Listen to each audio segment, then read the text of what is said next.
कल आप लोगों ने कोई टेस्ट दी? गलत सुना ना? कितने स्टूडेंट ने टेस्ट नहीं दिया? 3 4 5। बाकी सब ने टेस्ट दिया। सर आपने क्यों नहीं दिया वैसे? एब्सेंट था, मतलब डबल सज़ा मिलनी चाहिए। छुट्टी भी की आपने और टेस्ट भी नहीं दिया। मौलाना आपको क्या हुआ?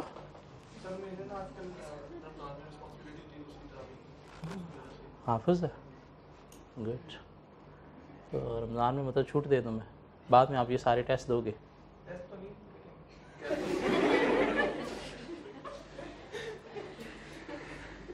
ये तो कोई बात नहीं, मंथ ये गुजर गया, 3-4 चैप्टर गए तो बस फिर कोशिश कर रहा हूँ। तो कोशिश टेस्ट के थ्रू ज़्यादा अच्छी नहीं हो जाएगी या खुद से ज़्यादा अच्छी हो जाएगी?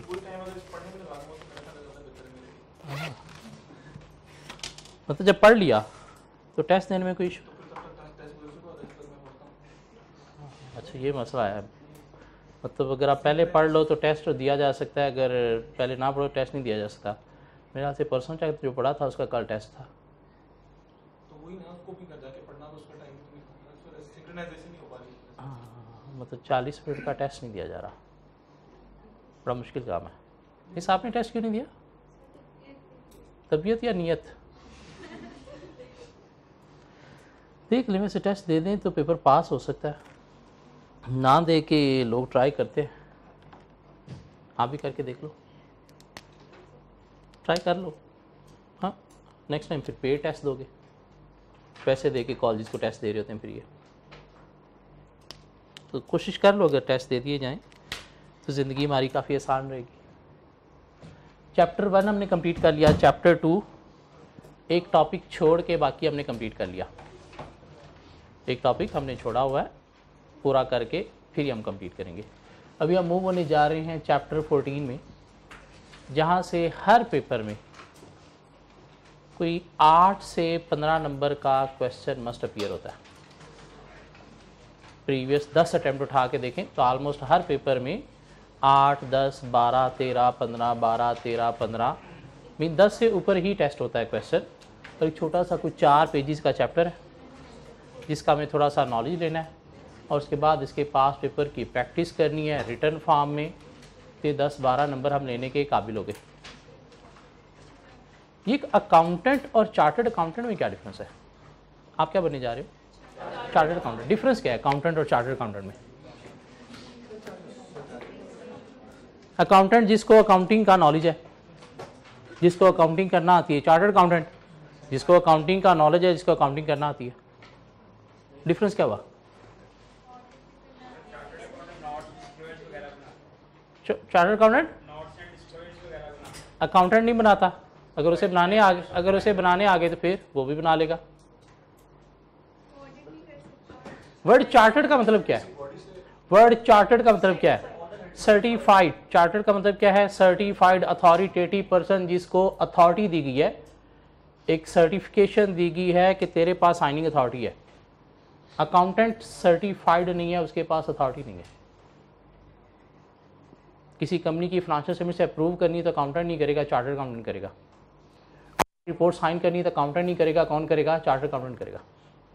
ये बेसिकली पुराने ज़मानों में बादशाहों के मुगलियाई दौर से ये निकला है कि एक वो बंदा जिसके पास अकाउंटिंग का सारा नॉलेज होता था, उसको बादशाह सलामत अपने पास बुला के क्या करते थे? एक सर्टिफिकेट देते थे।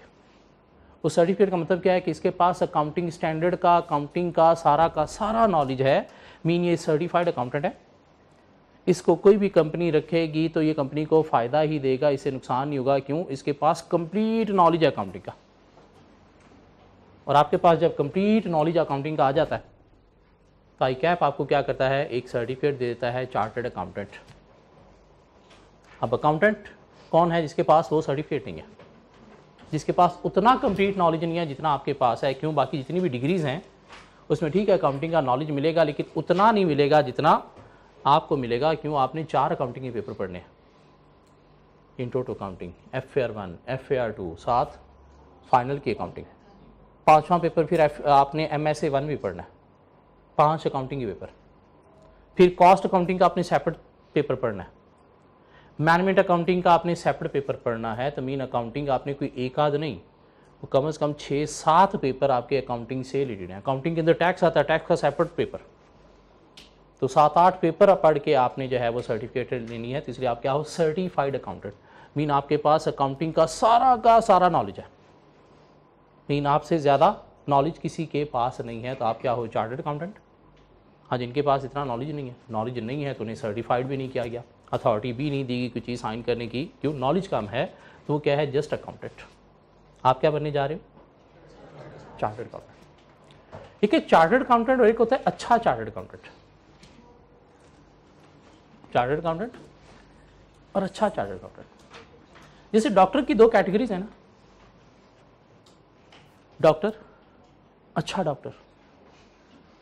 डॉक्टर जो हमारे मोहल्ले में बैठा है अपनी बैठक खोल के, जिसके पास जब जाओ वेला बैठा होता है, आजकल मोबाइल लेके बैठा होता है, पुराने ज़माने की टीवी देख रहा होता था, जिसके पास जाओ वेला बैठा है, 50 रुपए की पर्ची है, उसमें उसने हर बीमारी का इलाज आपका करना है। इवन आपको मेडिसिन भी नीली पीली येलो से उसने गोलियां जो हैं वो डब्बे से इकट्ठी करके एक पुड़ी में डाल के देनी, मेडिसिन भी फ्री। दवाई लेने से आराम आ जाता है, क्या कह रहा है, या उसके पास हर बीमारी का इलाज होता है, एक टीका। डॉक्टर एक अच्छा डॉक्टर जो किसी अच्छे एरिया में, डिफेंस में, गुलबर्ग में, कैंट में बैठा है, जिसके पास टाइम लेने जाएं तो कहता है 3 माह बाद टाइम मिलेगा। फीस कितनी है, 3 से 4 हज़ार। मरीज़ मरता है, मर जाए, मेरे पास 4 माह बाद का टाइम है, उससे पहले टाइम नहीं है। और हम उससे टाइम लेते हैं, अपॉइंटमेंट लेते हैं, एक टाइम की अपॉइंटमेंट लेते हैं, उस टाइम पे जाके भी 4 घंटे वेट करके फिर वो चेक करता है और 3-4 हज़ार फ़ी चार्ज करता है। साथ वो क्या करता है, कुछ 10-12 हज़ार के टेस्ट लिख के देता है।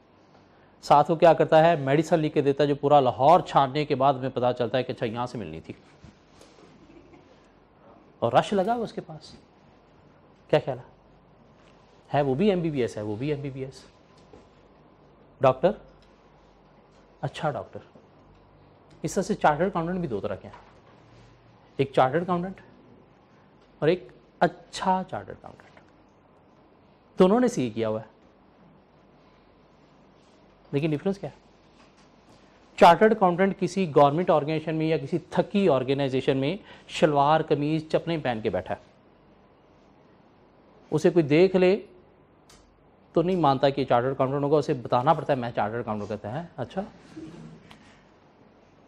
अच्छा चार्टर्ड अकाउंटेंट जो किसी मल्टीनेशनल ऑर्गेनाइजेशन में सूटेड बूटेड होके बैठा है, जिसे देख के पता चलता है कि हाँ ये कोई पढ़ा लिखा आदमी है, जिसको गाड़ी भी ऑर्गेनाइजेशन ने दी हुई है, जिसकी पे एटलीस्ट कोई 6 to 7 फिगर्स में है। दोनों ने सीए किया हुआ है। आप क्या बनना चाहते हो, chartered accountant? Yes, chartered accountant. CA क्यों कर रहे हो, सीए क्यों कर रहे हो? कोई बंदा शौक से सीए कर रहा हो, उसे शौक लगा, उसने कहा मैं सीए करूं, सब पैसा कमाने के लिए। चूंकि हम डॉक्टर इंजीनियर नहीं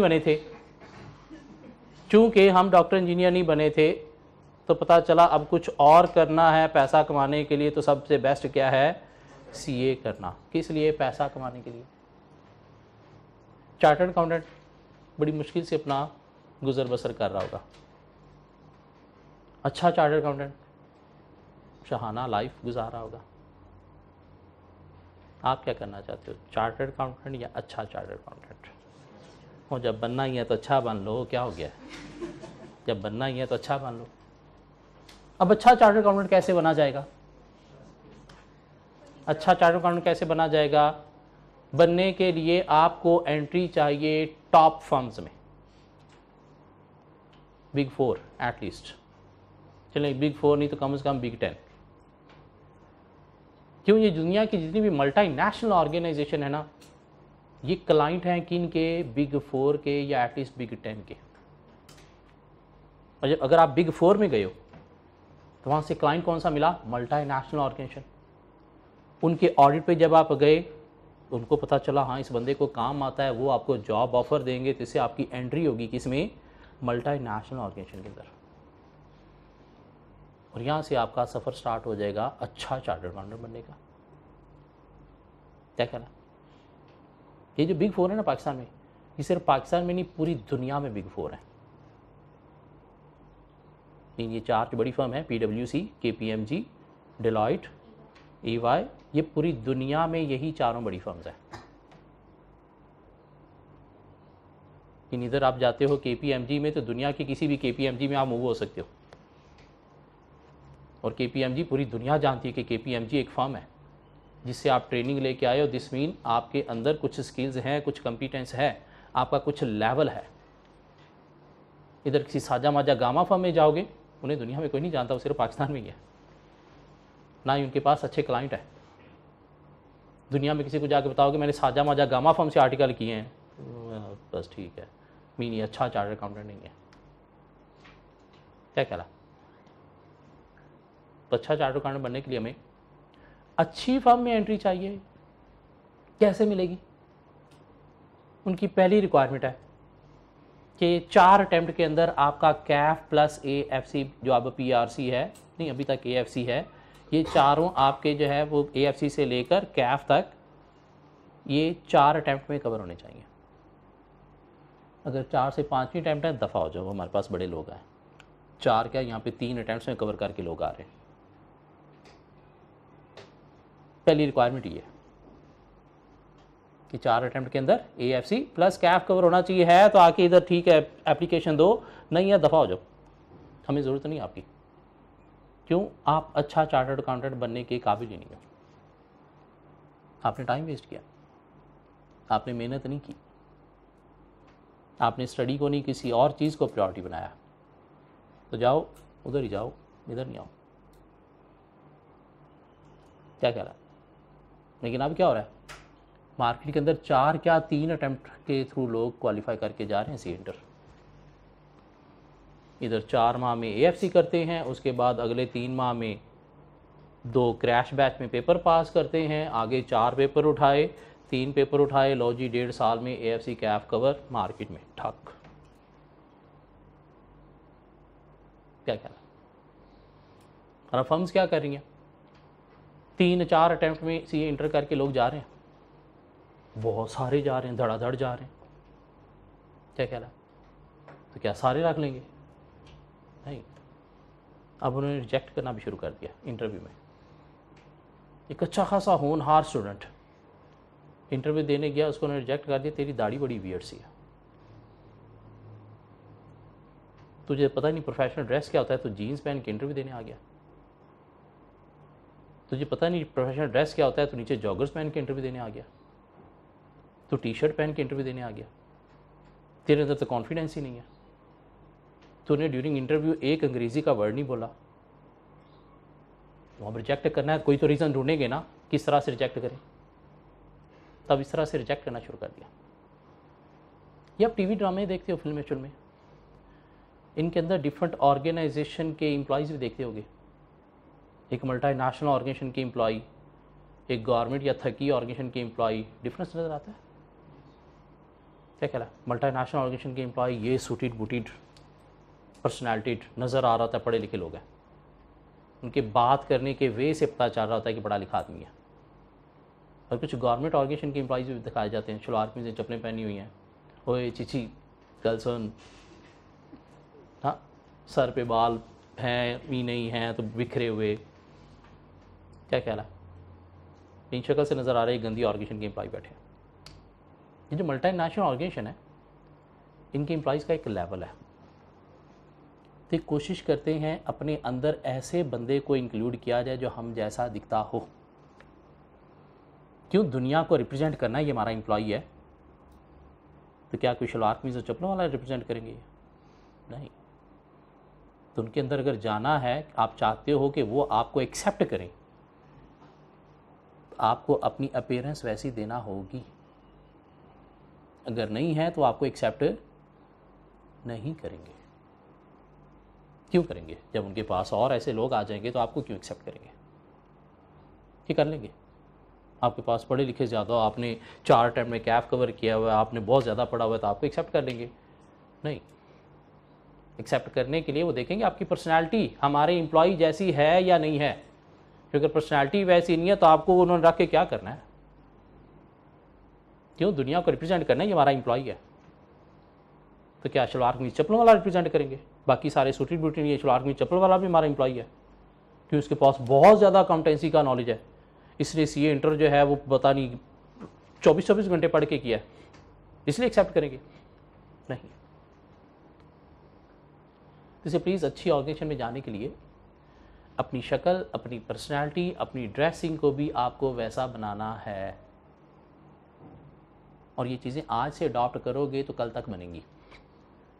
कुछ लोग सोचते हैं जब टाइम आएगा दिख जाएगी, और मज़े की बात है जब टाइम आता है, सुबह इंटरव्यू होता है, रात को इनको पता चलता है मेरे पास टाई नहीं है। सुबह इंटरव्यू होता है, फीमेल को रात को पता चलता है मेरे पास स्कार्फ ही नहीं है, मेरे पास ड्रेस शूज़ ही नहीं है, मेरे पास ड्रेस शर्ट ही नहीं है।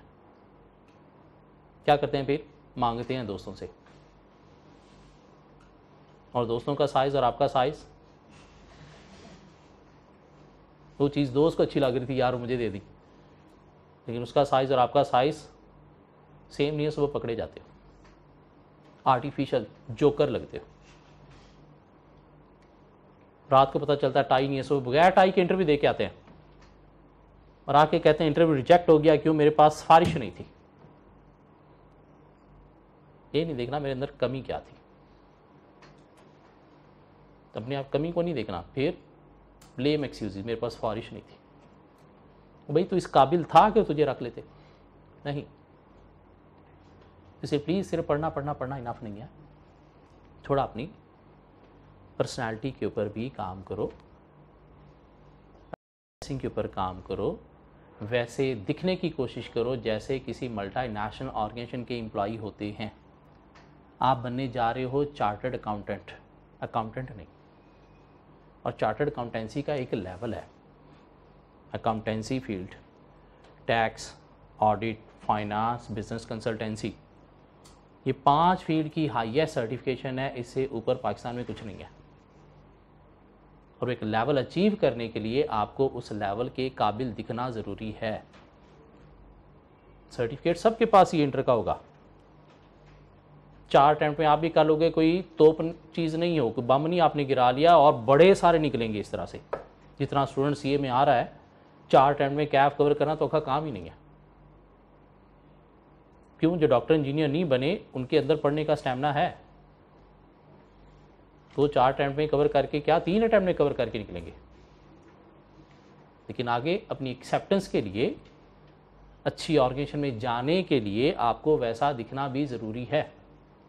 नहीं दिखोगे वो आपको एक्सेप्ट नहीं करेंगे। तो इसे प्लीज़ अपनी पर्सनालिटी के ऊपर भी थोड़ा काम करना है आप लोगों को, इग्नोर करके आप नहीं चल सकते।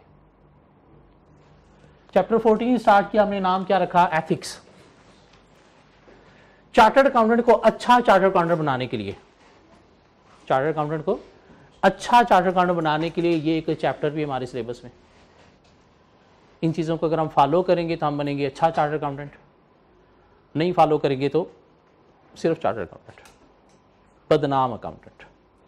ये एथिक्स का मतलब क्या होता है? एथिक्स का मतलब क्या होता है?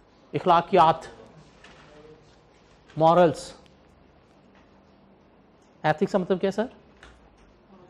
मॉरल्स। एथिक्स का मतलब क्या है मिस? मॉरल्स। एथिक्स का मतलब क्या है? एथिक्स का मतलब क्या है? वो कुछ तो बोलो सर, एथिक्स का मतलब क्या है? हाँ सर, एथिक्स का मतलब क्या है? कौन से 2? इखलाकियात या मॉरल। इखलाकियात की अंग्रेजी क्या होती है? इखलाकियात की अंग्रेजी क्या होती है? यहाँ से वर्ड आया एक बिहेवियर, बिहेवियर। तो एथिक्स का मतलब क्या है? मॉरल, इखलाकियात, बिहेवियर, वैल्यूज़। लेकिन आज से हमारे लिए एथिक्स का मतलब क्या है? बिहेवियर नहीं, एक्सेप्टेबल बिहेवियर। बिहेवियर नहीं, एक्सेप्टेबल बिहेवियर। कि एक पर्टिकुलर सिचुएशन में, एक पर्टिकुलर सोसाइटी में हमारा बिहेवियर जो है वो क्या होना चाहिए? एक्सेप्टेबल होना चाहिए। एक्सेप्टेबल है तो एथिकली है राइट बिहेवियर, और अगर एक्सेप्टेबल नहीं है तो एथिकली क्या हो गया?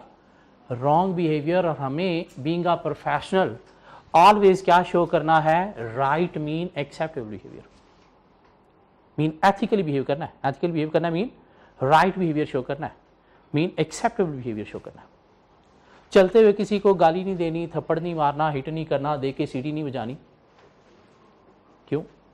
एक्सेप्टेबल नहीं है, एथिकली राइट बिहेवियर नहीं है। हमें क्या करना है, right mean acceptable behaviour show करना है। किसी को टीज नहीं करना, तंग नहीं करना, चवलें नहीं मारनी, क्यों? आपका एक लेवल है तो प्लीज़ चवल नहीं बनो, उस लेवल पे अपने आप को लेके जाओ। चलते हुए किसी को गाली नहीं देनी, थप्पड़ नहीं मारना, हिट नहीं करना, क्यों? एथिकली रॉन्ग है। लेकिन दोस्तों में बैठे हम एक दूसरे को गाली भी दे लेंगे, थप्पड़ भी मार लेंगे, हिट भी कर लेंगे, तो बिहेवियर सेम है। चलते हुए एक्सेप्टेबल नहीं था तो क्या हो गया, एथिकली रॉन्ग। दोस्तों में बैठे हुए एक्सेप्टेबल है तो एथिकली क्या हो गया, right. This mean right and wrong के कोई रूल्स नहीं है, आपको डिसाइड करना है कि एक पर्टिकुलर सिचुएशन में क्या ये मेरा बिहेवियर एक्सेप्टेबल है। अगर है तो एथिकली क्या है, right.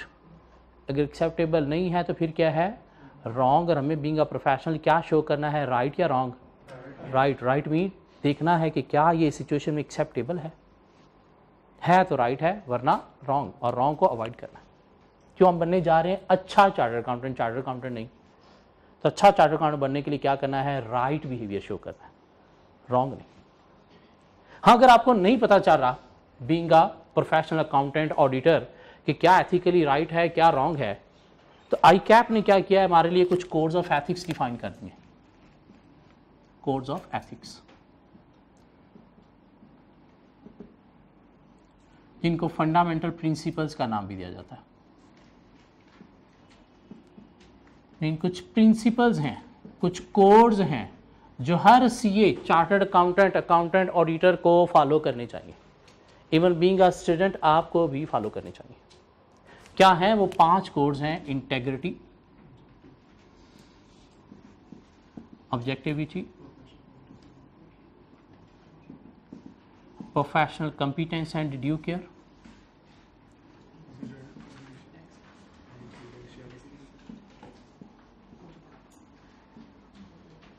confidentiality,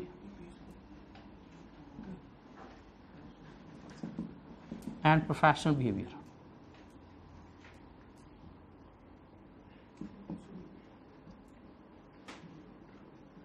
Integrity, objectivity, professional competence and due care, confidentiality and professional behavior. Integrity का मतलब क्या है कि एक चार्टर्ड अकाउंटेंट को ऑनेस्ट होना चाहिए, स्ट्रेट फॉरवर्ड होना चाहिए, misleading, false, wrong statements, reports pass करने में इन्वॉल्व नहीं होना चाहिए, ऑलवेज ट्रू रिपोर्टिंग करनी चाहिए।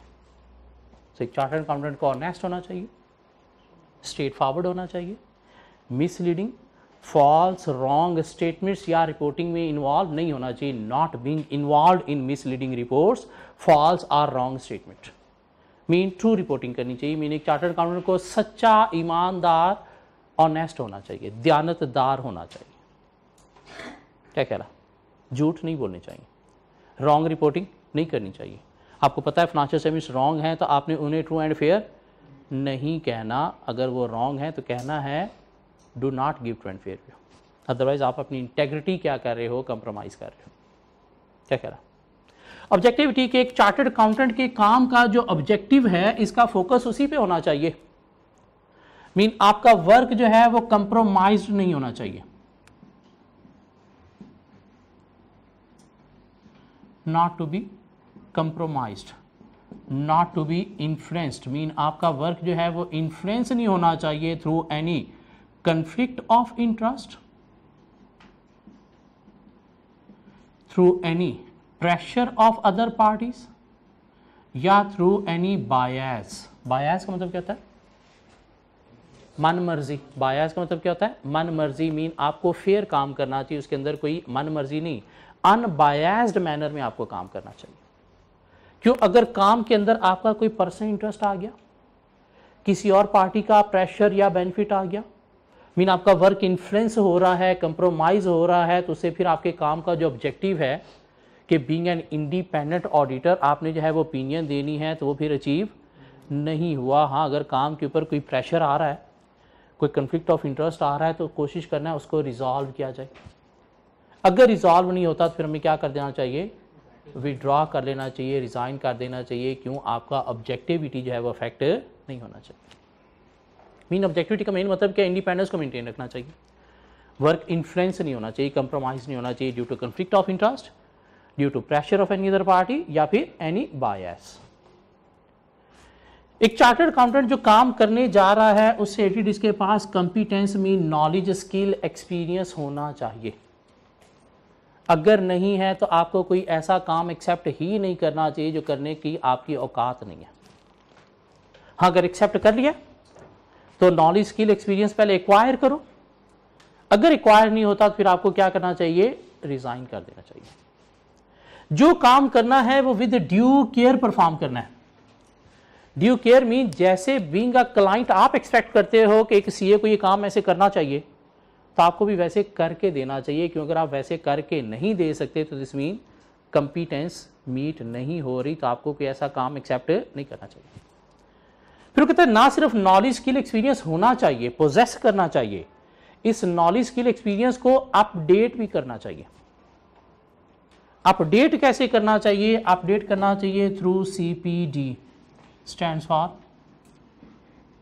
Continuing professional development. CPD stands for continuing professional development. Mean एक चार्टर्ड अकाउंटेंट को अपना नॉलेज अपडेट करना चाहिए। कैसे अपडेट करना चाहिए? डिफरेंट सेमिनार्स अटेंड करके, डिफरेंट कोचिंग क्लासेस अटेंड करके, ताकि स्टैंडर्ड के अंदर अगर कोई नई चीज़ें आ रही हैं तो वो भी आपके नॉलेज में होनी चाहिए। क्यों? उन नई चीज़ों की एप्लीकेशन भी आप फिर अकाउंट्स के अंदर देख सको। हाँ, अगर वो नए स्टैंडर्ड का नॉलेज आपके पास नहीं तो आपका नॉलेज अप टू डेट नहीं है। और ये मेनली रिस्पॉन्सिबिलिटी बनती है आपकी ऑर्गेनाइजेशन या आपकी फर्म की भी, कि आपके नॉलेज को अपग्रेड करने के लिए क्या करें, CPD अरेंजमेंट्स करें। CPD मीन कोई सेमिनार्स कंडक्ट करें, कोई कोचिंग क्लासेस जो हैं वो आपके लिए अरेंज की जाएं, ताकि आपके नॉलेज को क्या किया जाए, अपग्रेड किया जाए। सो एक चार्टर्ड अकाउंटेंट के पास काम करने की competence mean knowledge, skill, experience, possess mean होना चाहिए। ना सिर्फ होना चाहिए, उसे रेगुलर बेसिस पे अपडेट भी रखना चाहिए। हाँ, अपडेट कैसे किया जाएगा? Through CPD। ये CPD के लिए ICAP भी आपके कुछ सेमिनार जो है वो कंडक्ट करता है। चार्टर्ड अकाउंटेंट्स को बुला के अगर कोई स्टैंडर्ड में नई चीज़ें आई हैं तो उसका नॉलेज देता है, ताकि नॉलेज को अप टू डेट रखा जा सके। एक चार्टर्ड अकाउंटेंट को क्या करना है? कॉन्फिडेंशियलिटी भी मीट करनी है। मीन ड्यूरिंग ऑडिट अगर आपको क्लाइंट के कोई बिजनेस सीक्रेट्स, कोई कॉन्फिडेंशियल इंफॉर्मेशन मिली है तो उसे अपने किसी पर्सनल बेनिफिट के लिए या किसी अदर पार्टी के बेनिफिट के लिए यूज, डिस्क्लोज नहीं करना चाहिए। मीन बाज रहना चाहिए क्लाइंट की confidential information, business secret use करने में या किसी को बताने से। क्यों? हमारे क्लाइंट के साथ हमारे 2 एग्रीमेंट होते हैं। एक एक्सप्रेस रिटन एग्रीमेंट होता है, जो होता है लेटर ऑफ इंगेजमेंट, जिसके अकॉर्डिंगली आपको और क्लाइंट को दोनों को चलना है। कोई एक पार्टी भी वैसे नहीं चलेगी तो दूसरी पार्टी उसे डैमेजेस के लिए सू कर सकती है। क्या ख्याल है? उसके अंदर जो चीज़ें हैं आपको भी उसके अकॉर्डिंगली चलना है, क्लाइंट को भी उसके अकॉर्डिंगली चलना है। ये क्या? Express written agreement. एक क्लाइंट के साथ हमारा इंप्लाइड कॉन्ट्रैक्ट होता है। इंप्लाइड का मतलब क्या है? लिखा हुआ नहीं है, लेकिन ज़रूरी है ये भी। और वो क्या है कि अगर क्लाइंट हमें अपने बिजनेस के सीक्रेट बता रहा है, रिकॉर्ड तक डिटेल एक्सेस दे रहा है, तो कॉन्फिडेंशियल इंफॉर्मेशन हम अपने तक रखेंगे। हाँ, अगर हमने क्लाइंट के बिजनेस सीक्रेट्स यूज किए, उससे क्लाइंट का कोई नुकसान हो गया, तो हमें क्लाइंट के डैमेजेस पे करना पड़ेंगे। दो ये रिटन कॉन्ट्रैक्ट नहीं था, लेकिन क्या है? इम्प्लाइड कॉन्ट्रैक्ट है, जिसकी ब्रीच को हमें क्या करना है? अवॉइड करना है। मीन कॉन्फिडेंशियल प्रिंसिपल्स को मीट करना है, मीन कॉन्फिडेंशियलिटी की ब्रीच को अवॉइड करना है। अगर हम कॉन्फिडेंशियलिटी की ब्रीच करेंगे तो इससे भी हमारा नुकसान होगा कि क्लाइंट का हमारे ऊपर, हमारे प्रोफेशन के ऊपर ट्रस्ट खत्म हो जाएगा।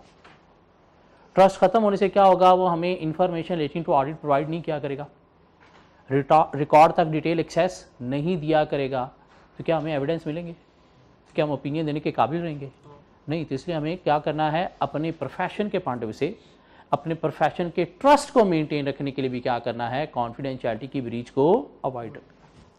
मीन बातों को अपने पेट में रखना है, चाहे जितने भी मरोड़ उठ रहे हैं, हमें कॉन्फिडेंशियलिटी की ब्रीच को अवॉइड करना है।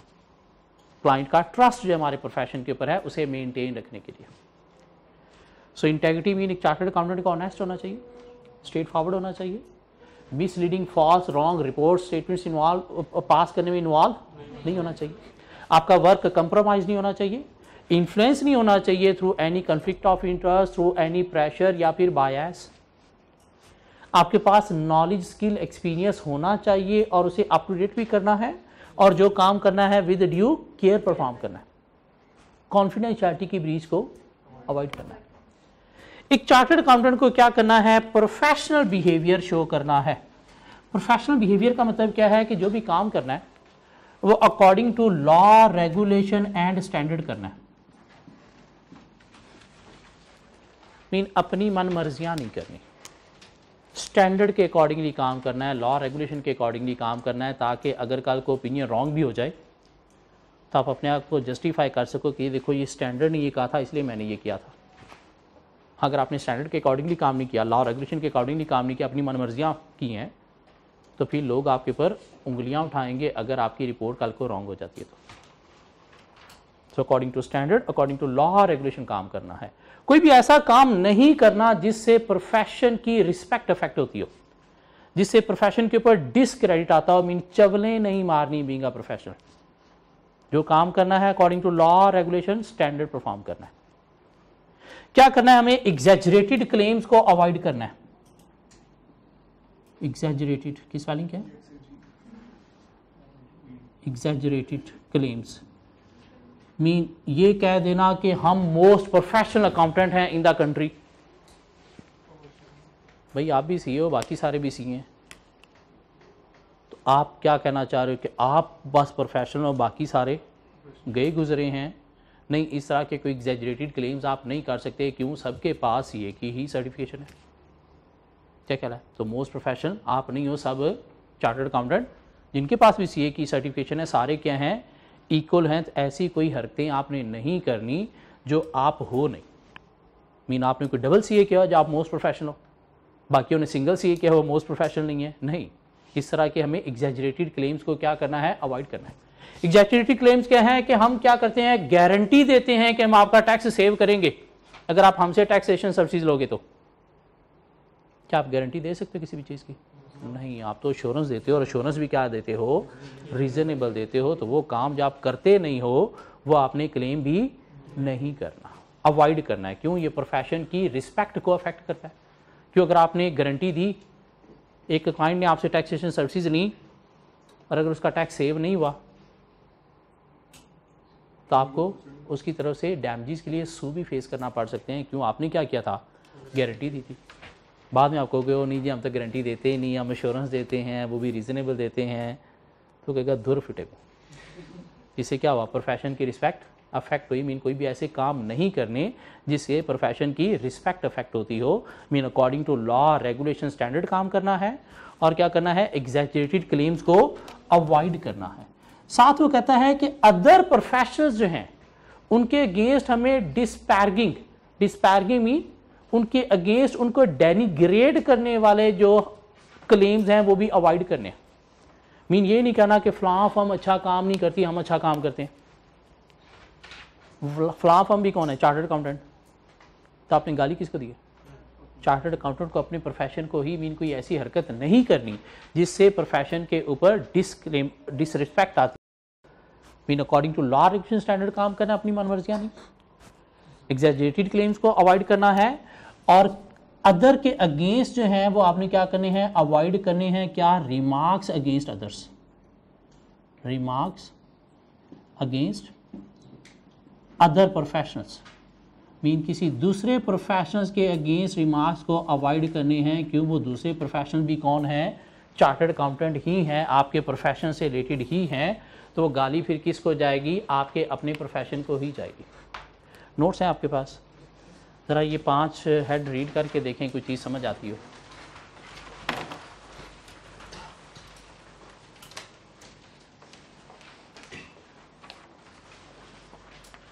जी integrity to be straightforward and honest in all professional and business relationship. Integrity also implies a fair dealing and truthfulness, सच्चाई, ईमानदारी. A CA shall not knowingly be associated with reports, returns, communication or other information where the CA believes that the information contains a materially false or misleading statement. Mean आपका organisation में आप chartered accountant हो और आपके CEO ने आपको कहा कि फाइनेंशियल स्टेटमेंट्स के अंदर ये एसेट की डेप्रिसिएशन जो है वो हम नॉर्मली 10% चार्ज करते हैं, तो इस तरह कर 2% चार्ज कर दे. क्यों? उससे क्या होगा? प्रॉफिट भी थोड़ा ओवरस्टेट हो जाएगा और एसेट भी थोड़े ओवरस्टेट हो जाएंगे, एक्सपेंसिव अंडरस्टेट हो जाएंगे. आपको ये हुक्म है CEO साहब की तरफ से, क्या आपको ये वे कर लेना चाहिए? नहीं. क्यों? जब नॉर्मली 10% होता है तो 2% जानबूझ के करवाई क्यों रहा है? ताकि फाइनेंशियल स्टेटमेंट्स को क्या किया जाए, एक रॉन्ग डिस्टॉर्टेड व्यू दिया जा सके. तो यहाँ पे क्या होगी? आपकी इंटेग्रिटी अफेक्ट हो रही है अगर आप उसकी ये बात मान के 2% करके फाइनेंशियल स्टेटमेंट्स को अप्रूव कर देते हो. तो सो अ CA shall not knowingly be associated with reports, returns, communications or other information where the CA believes that the information contains a materially false or misleading statement. Contains statement or information furnished recklessly, mean जल्दी में तेजी में कोई चीज़ prepare की गई है, mean standard को properly follow नहीं किया गया, तो आपने वो इशू होने से रोकना है, उसको अप्रूव नहीं करना. And omits or obstructs information required to be included where it would be misleading. Mean financial statements के अंदर कोई डिस्क्लोजर चाहिए थे, वो नहीं दिए गए. क्यों? डिस्क्लोजर देने से दुनिया को पता चल जाएगा फिगर निकली कैसे.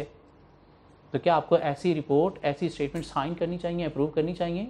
नहीं. क्यों? आपको पता है ये चीज़ें गलत हैं तो अप्रूव नहीं करनी चाहिए. Mean wrong statements, wrong reports के साथ अपने आप को एसोसिएट नहीं करना चाहिए.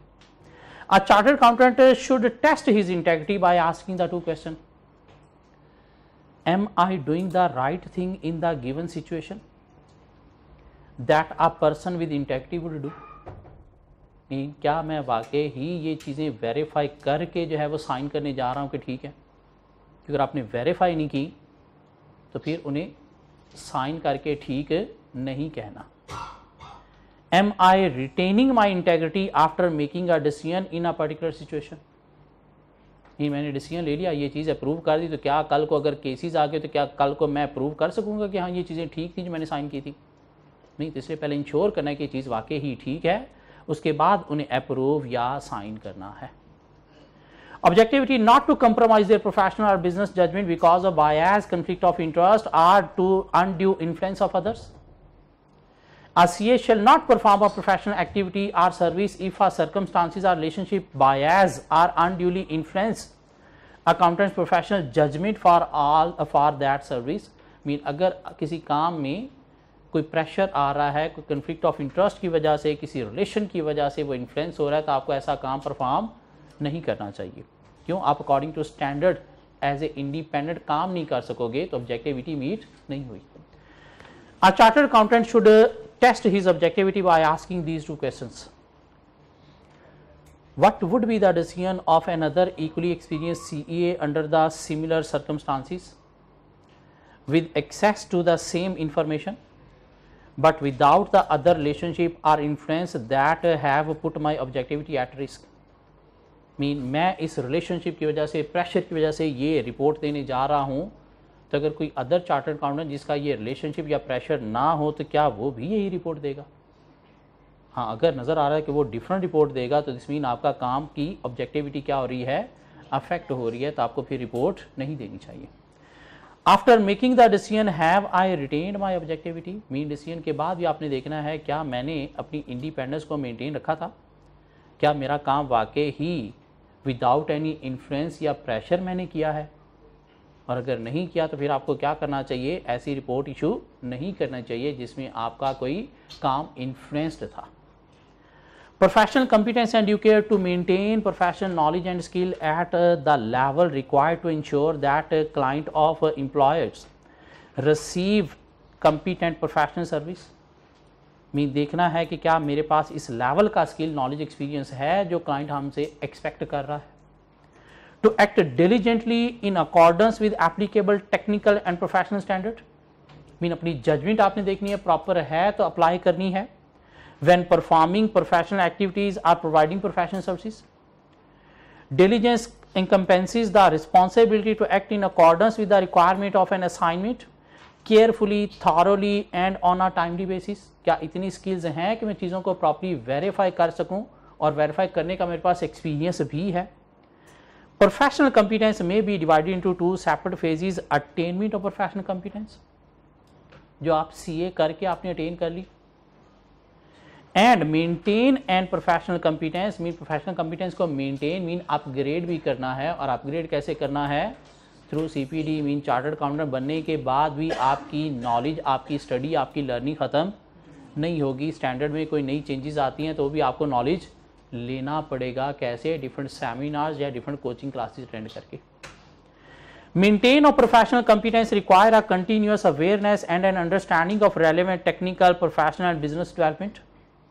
A CA shall take reasonable steps to ensure that those working under CA's authority in a professional capacity have appropriate training and supervision, means skills, knowledge, experience होना चाहिए। A chartered accountant should test his professional competence by asking these 2 questions. Am I competent and qualified to perform this work? Qualified mean disqualification का criteria भी नहीं आना चाहिए, इस वजह से भी आपका वर्क इन्फ्लुएंस होता है। Can I obtain expert advice or assistance to enable me to perform this work competently? और जहाँ पे आपका नॉलेज लिमिटेड हो जाता है किसी चीज़ को वेरीफाई करने के लिए, तो वहाँ पे देखना है क्या मुझे किसी की असिस्टेंस या एडवाइस चाहिए, लाइक कोई एक्सपर्ट की एडवाइस चाहिए इस चीज़ को चेक करने के लिए। क्योंकि अगर चाहिए तो दिस मीन आप कंपिटेंट नहीं हो, तो वो काम फिर उससे करवाना है। बाकी 2 हेड्स और हैं, कॉन्फिडेंशियलिटी और प्रोफेशनल बिहेवियर, ये आप खुद से पढ़ोगे। होपफुली कल हम इससे आगे की बातें करेंगे।